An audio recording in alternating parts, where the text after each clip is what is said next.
Everybody, I'm Felisa, and today's vlog topic is a little bit more serious than some of the other topics that I'm accustomed to doing. But I wanted to do it because, as I've mentioned in my previous vlogs, I'm doing this series called Straighten Your Crown. And several of the things that I discuss on each one of the vlogs will be certain things that I've covered in a book that I'm writing.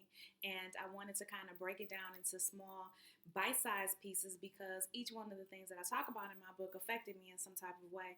And I feel strongly that being a victim means keeping silence and being oppressed and repressed in your thinking and in your actions. And when you share your story with other people, not only do you liberate yourself, but you also help to liberate other people. And I want people to understand that they are not the only ones who have experienced this. We are not the silent minority. We really are the silent majority because the last figures that I read, there are about 39 million adults who are survivors of some type of unwanted sexual contact when we were children. There are currently about 3 million children who are all undergoing some varying degree of sexual abuse or sexual molestation. Sexual abuse and sexual molestation is about 95% preventable from what I've read. Now, I don't know if that's actually true. A lot of times victims suffer in silence. They don't necessarily indicate that there's anything that's going on. And it can go on for years and years until the child grows up, moves away, and they just really don't talk about it because there's a certain shame and a taboo that's attached to it. So I want to talk a little bit about that. When I was about six, I had my first encounter with genital fondling, and I spent a lot of time with my grandparents, and my grandparents were very active in the church, and so they were the hospitality committee, I guess you would say. So anytime that there was a visitor that was coming in from out of town, a visiting pastor or a visiting speaker to the church, they would stay with my grandparents. And so I spent a lot of time with my grandparents, a lot of time with them. And so I was an only child, and so I would kind of get underfoot and take a liking to different people, etc., etc. So one particular day, my grandparents had some of the pastors and things over to the house, and our pastor at the time had children, of course, and their children, I want to say, were probably in their late teens, maybe early 20s. And again, I was about six. And so I was outside playing, with all of the kids. And the pastor's son and his best friend took an interest in me. And so we were playing back and forth. And so, all of a sudden, the pastor's son puts me on his shoulders, and he's carrying me around, and we're playing horsey and all that kind of stuff. And the next thing I know, he's taking his fingers and inserting them into my undergarments, so like this, and fondling my vagina.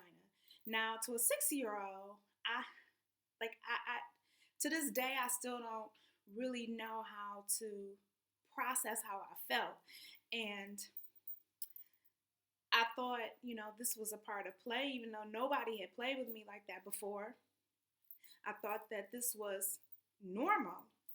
And so, I kind of giggled a little bit and, tried to close my legs. But remember, both of my legs are here. And so his head is here. So, of course, I can't really close my legs. So I'm kind of squeezing his head with my legs, if you can kind of envision that. And that went on for a little while. And unbeknownst to people around them, he was, looked like he was holding on to, maybe my thighs or something like that, but he literally was playing with my vagina. And it was just, I still don't even know how to process it. That is how weird and awful and out of the blue and just all of the things that could happen to a child. And so I never said a word. And I can't even remember whether or not he said anything to me after that. But I was already an introverted kind of child, and it just drove me further back into, being introverted and not really coming out of my shell. And, nobody really noticed. So I can't really say that somebody should have noticed a change in my behavior, because children do often show signs that way. But I was already so introverted. Because I was an only child, I spent a lot of time by myself. I spent a lot of time in my books. I didn't really talk to a lot of people. And so And I was 6, like I was a little girl. And so it really skewed my thinking on interaction with not just people, but boys. And I wasn't sure if that's how it was supposed to happen, and it never happened with anybody else. And so I spent a lot of time in my head trying to process that. So time went on, and every time I would see him coming, I would run and hide, and everybody thought that I was playing hide and go seek with this boy, and it wasn't that. I was terrified of him, and so I would just avoid having contact with him, and just as much as I could. But of course, back in that day, you were forced to kind of like, oh, go give so and so a hug, or oh, go give such and such a kiss on the cheek, or what have you. It was considered rude for children to not go and speak to their elders.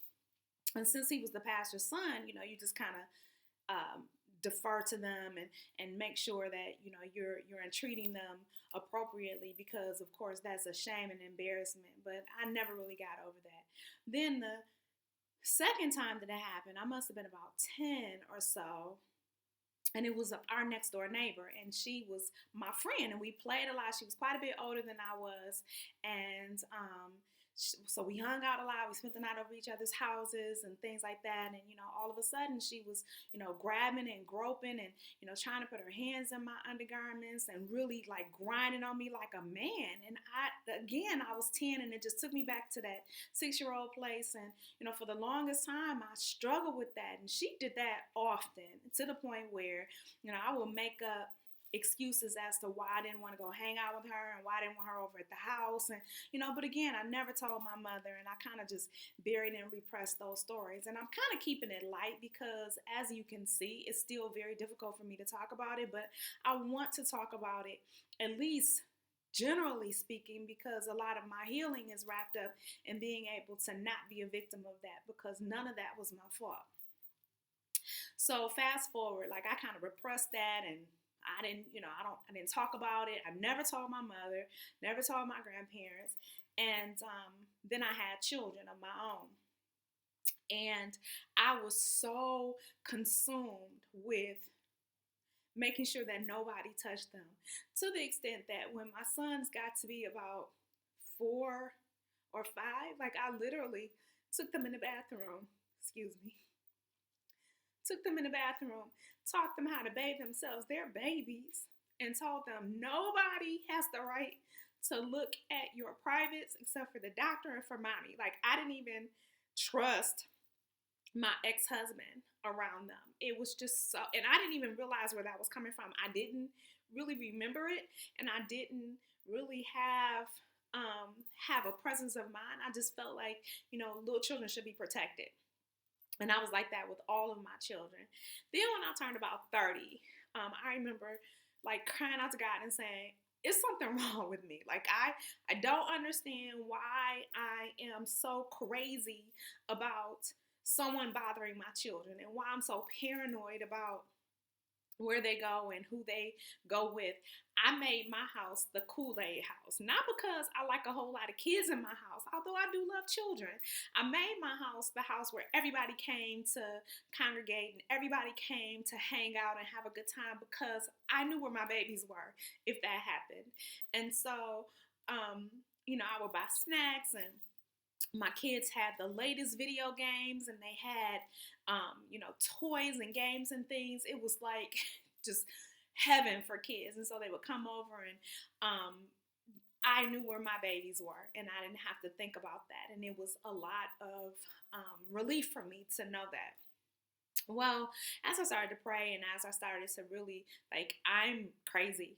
Like, I'm crazy. I would lose it over my children. Like, Lord, why am I like this? Like, I know that moms are protective, and I know that they have certain, mama bear instincts, but this is just overboard. It's oppressive. Like, they couldn't go anywhere. They couldn't go.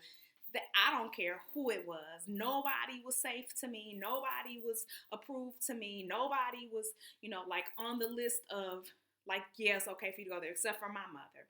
And that's because I'm biased.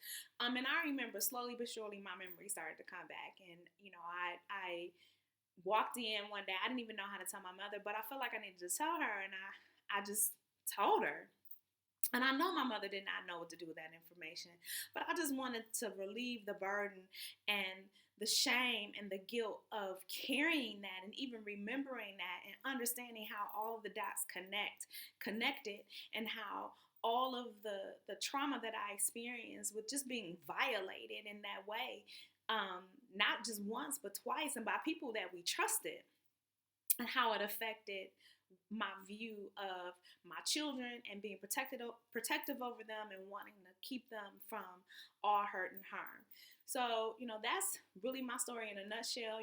Clearly there's a lot more. Like I said, I don't want this vlog to be super long, and I don't really want to go into a whole lot of details because it still is very difficult for me and very painful. But I do want to say this. As parents, the one job that we have one job, and that is to protect our children. We must be vigilant over who our children are with, who our children are spending time with, who has access to our children. Everybody cannot be trusted. I don't care how long they've been a member of the family. I don't care that they're like your brother, your sister, or whatever. You need to make sure that you are paying attention. I don't mean to be crazy like I was, but just to be hyper vigilant and make sure that there's nothing ominous. For years, my kids couldn't even sit on the laps of like the Easter Bunny and Santa Claus. I don't know what they're doing up on your lap, but they're not getting ready. They can stand next to you. That's it. That is the way that I always behave. So I think that we have to do a better job with being hyper vigilant over our children and not just being so laissez-faire when it comes to interactions with adults, because adults can be very cunning and very crafty. And to the mind of a child, they do things and inflict trauma, and they can kind of manipulate them in a way that they can't manipulate other adults. That's number one. Number two, if your child ever comes to you and says that this is happening, believe them. We have so many stories that are out there of parents who were approached by their children, who were told that things were happening and they did not believe them, especially in situations where, mom, this is not the biological father of your children. You got them living with you. They have all kinds of access to your kids. They're doing God knows what. And when your children come and tell you, you don't believe them, and you continue to put them in harm's way or turn a blind eye. We cannot afford to throw away our children, especially our young girls. We can't afford to do that. It sets them up for a whole bunch of trauma unnecessarily on the back end. And the last thing that I want to say to you is, if you are struggling with repressed memories, residual memories, if you have any type of trauma associated with being violated sexually or otherwise, I strongly encourage you to, number one, seek counseling. There's nothing wrong with having counseling. There's nothing wrong with going and talking about these feelings, getting them out, purging them, learning how to have some coping skills surrounding them, put them in a proper perspective, and know that you were not to blame. No matter what they tell you, you did not ask for it, you weren't looking for it, you weren't hypersexual. There is nothing that can ever be done to suggest that you asked for that. You did not deserve that. This was something that happened to you, not something that you went looking for. And that adult is solely and completely responsible for what happened to you. And the second thing is, make sure you have a support team, a support circle. Make sure that you're able to disclose what's happened to you in a safe environment and get the care and concern that you really need. And no matter what your faith is, I believe strongly in the spiritual aspect. Like I said before, I really rely heavily on prayer, but whatever methodology you use in order to bring your spirit back center, please do that. Please do that for yourself. Self-care is so important when you are dealing with these types of issues. And I want to leave you with this last nugget. You are not alone. Like I said before, there are 39 million of us who are struggling with sexual abuse, sexual history. And I want you to know that because you are not alone, this is far too prevalent. This is far too common, and we're not talking about it.